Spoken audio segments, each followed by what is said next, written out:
All right, number 19 is very similar to 18. They want you to divide the line segment into a ratio. This one is 5/6 or 5:6 ratio.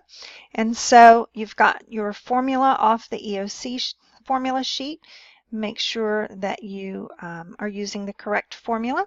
That's the most thing students miss on this, is just labeling everything incorrectly. So we're starting again with AB, so A is going to be our x1, y1.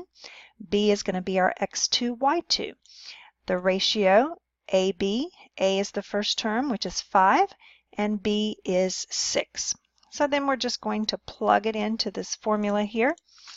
So we have our B, which is 6, times x1 is 0, plus A is 5, times x2 is 11.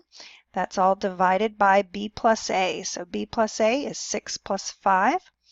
And then our y term here, B is 6 times y1 is 22, plus A is 5 times y2 is 0.